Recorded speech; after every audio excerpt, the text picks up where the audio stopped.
Bismillahirrahmanirrahim. Allahumma shalli ala sayyidina Muhammad wa ala sayyidina Muhammad. Assalamualaikum warahmatullahi wabarakatuh. Waalaikumsalam warahmatullahi wabarakatuh. Jamaah. Yeay. Oh, jamaah. Yeay. Alhamdulillah. Alhamdulillahirabbil alamin. Hari ini kita bisa kumpul lagi bareng-bareng. Alhamdulillah. Al-Habib Muhammad Syahab. Assalamualaikum. Waalaikumsalam warahmatullahi Insyaallah. Ustaz Syam, sehat Syam? Alhamdulillah sehat. Yang dari Eropa. Jauh di jalan Medit. Masih mau bawa Eropa ya. Tapi itu kebagian coklatnya semuanya ya. Nah, baik teman-teman di rumah juga insya Allah semuanya sehat walafiat dan alhamdulillahirobbilalamin. Hari ini kita akan mendapatkan ilmu yang sangat luar biasa dari guru-guru kita yang dimuliakan Allah Subhanahu wa taala. Ini ilmunya luar biasa. Ini akan apa ya? Akan jadi bekal kita di dunia maupun di akhirat. Amin. Ya. Temanya kita dagang sepi tiba-tiba banjir rezeki. Amalkan ini. Gitu kali ngomongnya ya. Ya. Betul. Amalkan ini. Amalkan ini ya. Jadi tidak ada orang yang dagang pengen rugi, nggak ada. Betul. Semua orang berdagang itu pengennya untung, tapi untungnya kayak gimana? Berkahkah? Atau mungkin justru nggak berkah? Nah, gimana sih yang nggak berkah? Ada orang yang pakai penglaris. Ada orang yang akhirnya nanam apa di pojokan toko. Ada orang nyebar tanah kuburan. Iya, Allah kok serem amat ya. Terus udah gitu ada anak anu yang akhirnya dagang yang harusnya ternilai ibadah dapat pahala, akhirnya malah mendapatkan dosa. Subhanallah. Nah, jadi kadang-kadang orang berpikir, "Oh, itu laris banget." Larisnya itu fata morgana gitu ya.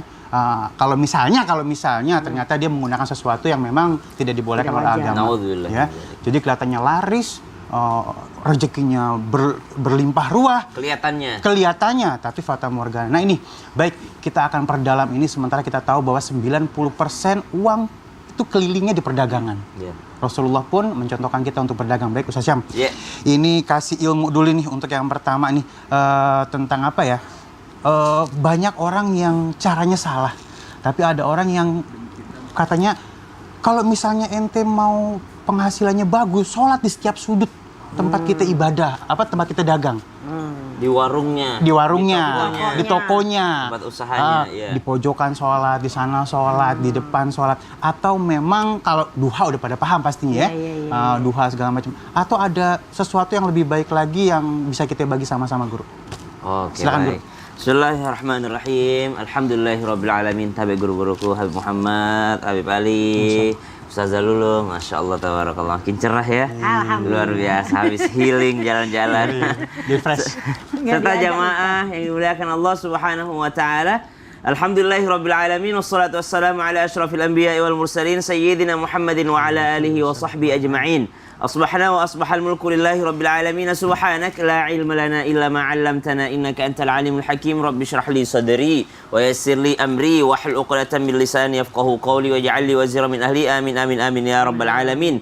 Amalan yang pertama agar dagangan yang awalnya sepi tiba-tiba menjadi ramai gitu ya. Ramainya di sini digarisbawahi ramai yang membawa keberkahan. Bukan hanya ramai dalam kuantitasnya tapi tidak berkualitas, tapi ramai yang membawa keberkahan. Rezeki yang didapatkan daripada rezeki yang halal, karena cara mendapatkan yang halal yaitu lewat jalur perdagangan yang tidak diisi dengan amalan-amalan yang mengandung kesyirikan ataupun kemusyrikan.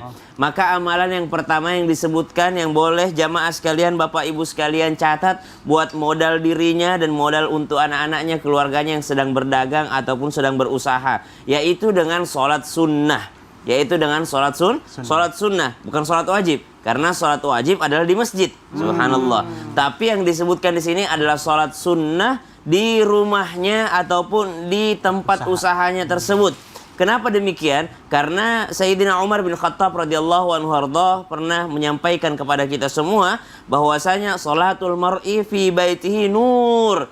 Sholatnya seseorang di rumahnya yaitu adalah cahaya. Sholat apa itu? Sholat sunnahnya. maka fanawwiru buyutakum, maka cahayailah, sinarilah, terangilah daripada rumah kalian. Bukankah biasanya kalau kita mau mampir di sebuah toko, mau mampir di sebuah tempat perbelanjaan, kita pasti cari yang terang, bukan yang remang-remang. Subhanallah. Kita pasti cari yang bersih, yang terang. Subhanallah. Salah satu yang membuatnya terang selain lampu, subhanallah, yaitu adalah dengan sholat sunnah di tempat tersebut.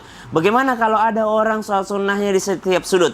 Diceritakan suatu ketika pengarang kitab Sulamut Taufik, ya, Sayyid Abdullah bin Husain bin Tahir ini, beliau pernah mau masuk bulan suci Ramadan. Lalu beliau panggil anak cucunya, ditanya satu-satu, istrinya pun dipanggil. Apa yang akan engkau di bulan Ramadan nanti akan tambah amalmu? Berkata istrinya, saya akan mengkhatamkan Al-Quran beberapa kali. Bahagia Sayyid tadi. Ditanya anaknya, apa yang kau lakukan? Saya mau menambah tahajudku. Bahagia beliau. Ditanya cucunya, kau mau menambah apa? Saya akan menambah sedekahku, wahai kakek. Ditanya semua keluarganya, semuanya mau menambah amalnya. Bahagia bergembira. Setelah beliau bahagia bergembira, tiba-tiba meneteskan air mata, sedih. Heran cucunya, keluarganya. Wahai kakek, apa yang membuatmu bersedih? Tadi engkau bahagia karena kami mau menambah amal kami. Kata beliau, karena saya bingung mau nambahin amal apa lagi. Bingung saking banyaknya amalnya sebelum masuk bulan suci Ramadan. Selain bulan Ramadan, tiap hari puasa. Dan dikisahkan salah satu amalnya beliau ini adalah setiap anak tangga di rumahnya itu pernah dikhatamkan Al-Quran dalamnya.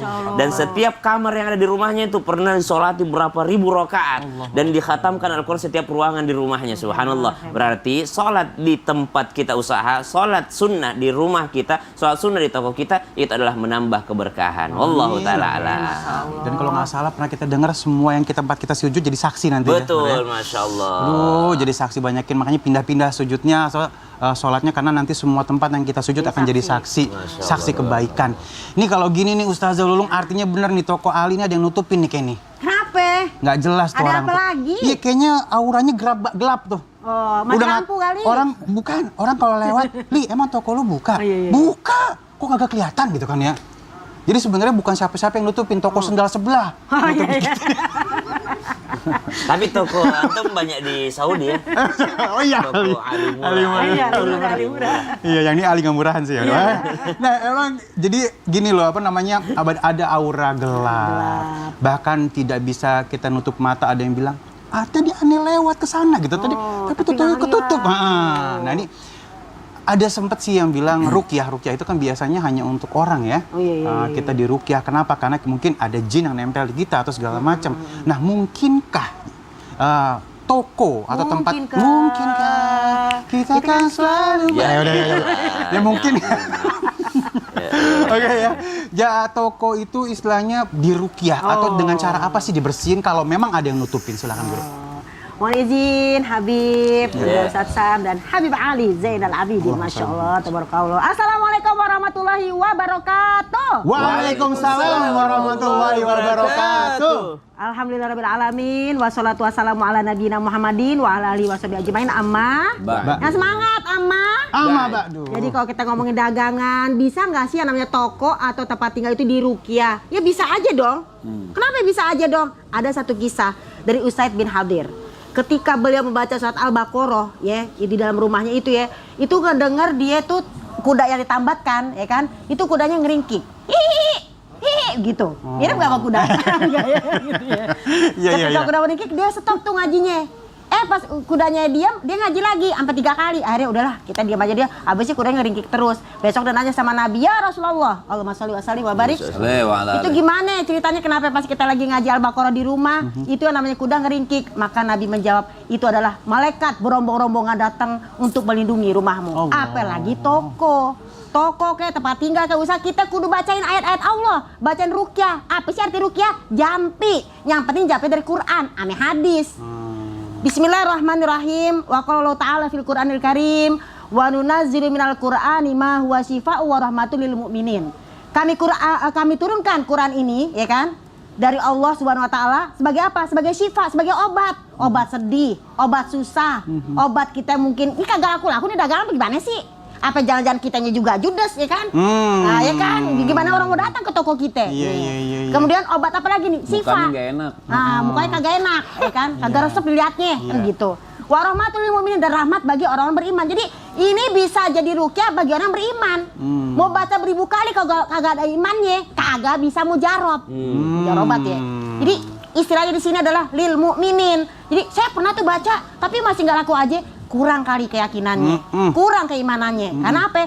Lil mu'minin, hanya untuk orang beriman. Wala yazidu zolimina illa khosaro. Tidak ada namanya menambah keimanan kecuali orang-orang zalim itu pasti menjadi rugi, dan rugi. Udah rugi dunia, rugi dagangan. Jadi di sini kita bisa aja dong ngerukyah toko, bisa. Dan bahkan yang namanya ain bisa mengenai makhluk hidup dan juga benda mati. Jadi kalau kita ngomongin rukyah bisa nggak? Bisa banget. Ada surat-surat Al-Quran, Al-Baqarah 5 di awal, Al-Baqarah 3 di tengah, 3 di akhir. Masya Allah, itu adalah suatu hal yang sangat hebat sekali. Bahkan kalau kata lagunya Raihan, Laisa fil kauni muhalun alai iza amanna wattaqaya. Bagus kan suaranya? Gitu ya. Tidak ada mustahil di dunia ini jika kita beriman. Jadi kalau kita beriman, jangankan toko, apapun yang kita usahain, bahkan diri kita, subhanallah tabarakallah, bisa yang namanya dijaga oleh Allah Subhanahu wa taala. Yang penting jangan pakai yang namanya ruqyah yang syirkiyah, yang syirik-syirik. Si asih baku katutup. Tutup Adam ambek siro. Ayo nauzul jalik. Jangan pakainya ayat. Habis itu masukin botol. Apaan tadi itu? Mantra. Baik ya. Artinya memang kalau saya nih kayaknya harus dirukyah juga nih. Karena Kosong banget kayaknya saya nih. Dompetnya. Biar ada isinya, bukan hatinya ya. Hati kita nggak boleh kosong, tetap harus keisi ya. Artinya memang jangan prasangka buruk ya. Langsung negatif, nanti jadi negatif ya. Ini toko ada yang ketutupan, ada auranya jadi gelap apa segala macam. Ini tetangga jangan-jangan ngejampin biar toko kita kagak suzon. Kaget gitu ya Allah gitu ya. Nah, istilahnya kayak gitu jangan ya. Kita prasangka baik, yang buruk nanti jadi baik insya Allah. Guru sedekah kita guru nih. Ya, siap. Ya Habibi, Masya Allah. Nah, sedekah ini kan katanya pintu gerbangnya rezeki juga. Tapi jangan dimodusin ya. Maksudnya gitu. Maaf ya. Kadang-kadang ada orang, maaf, ada yang sedekah. Iya, tapi akhirnya jadi jelek image jadi sedekah. Tapi insya Allah semua sedekah karena Allah Subhanahu wa taala. Nah, boleh nggak sih guru ada dagangan sisa nih? Dagangan sisa atau maaf, kagak dibeli orang. Terus daripada bagaimana kita sedekahin. Nah, ini boleh nggak sih yang sisa ini kita sedekahin, apa emang harus yang baru, Guru? Silakan. Gampang. Kirim ke rumah. Iya benar. Assalamualaikum warahmatullahi wabarakatuh. Waalaikumsalam warahmatullahi wabarakatuh. Alhamdulillahi rabbil alamin. Wa sallallahu wa sallama ala abdihil mustafal amin. Sayyidina Muhammadin nurillahil mubin al-hadi ila suratihil mustaqim dil khuluqil azim wa nahjil gawim. Allahumma salli wa sallim wa barik alaihi wa ala alihi wa sahbihi wa man sara fi darbih, amma ba'd. Izin Ustazah, Bang Ali, Ustaz Syam. Artinya kalau ditanyakan, jadi gas langsung nih ya. gas langsung deh. Kalau ditanyakan boleh atau tidak sedekah dari barang dagangan atau sisa barang dagangan kita, boleh. Why not? Apa tuh artinya ya? Why not? Tidak. Why itu Tanya yang dari Eropa bisa. why itu kan kenapa tidak? Artinya gitu ya? memang itu yang dianjurkan. Di dalam kitab Fathul Mu'in bahkan dikatakan wayan bagi lirraghib. Artinya selayaknya bagi orang yang pengen mendapatkan kebaikan. Hidup itu pengen mendapatkan kebaikan, mendapatkan tambahan pahala dari Allah Subhanahu wa taala. Bahkan dikatakan artinya begini. Allah kasih kita nih, jadi husnudzonnya bersangka baik kepada Allah. Nih kita punya dagangan.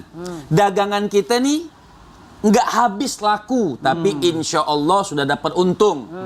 Nah, di situ sebenarnya ada rahasia dari Allah Subhanahu wa taala. Kan jarang orang bisa sedekah setiap hari. Betul. Sedekah setiap hari itu dianjurkan. Nih, di dalam kitab Fathul Mu'in dikatakan wayan bagi liraghib, artinya selayaknya bagi orang yang pengen dapat kebaikan di sisi Allah Subhanahu wa taala, alla yukhalli, jangan sampai dia tidak sedekah setiap hari.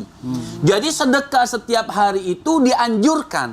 Nah, mungkin jalan bagi orang at-tajir, artinya at-tajir orang yang berdagang, jalannya sehingga disisahkan oleh Allah Subhanahu wa taala. Kenapa? Oh, di situ Allah Subhanahu wa taala pengen kebaikan kepada kita. Kenapa pengen kebaikan? Jadi kita bisa sedekah. Nah, sedekah barang dagangan yang kita sedekahkan itu bukan menghabiskan dagangan kita, ditambahkan barokah oleh Allah Subhanahu wa taala. Amin. Ada yang mau sedekah? Allah, iya benar. Belum dagang belum. Ada nanti. Gitu.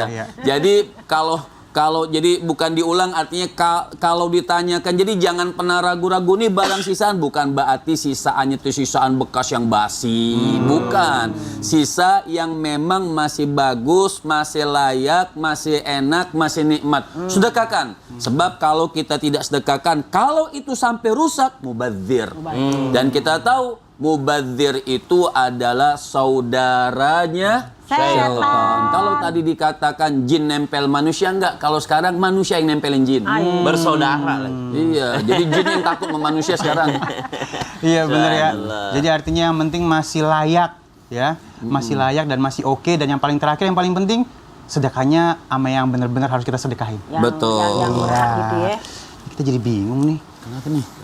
Kenapa ini nih Ustaz Zarul mau diruqyah nih? Kenapa emang? Enggak kan kalau misalnya di sinetron tuh kalau lagi bingung kan muter-muter kan kita kan ya ke sini, ke sono kan ya. Lagi bingung nih. Biar ceritanya. Terus ada yang ngikutin, ada yang ngikuti supaya ya.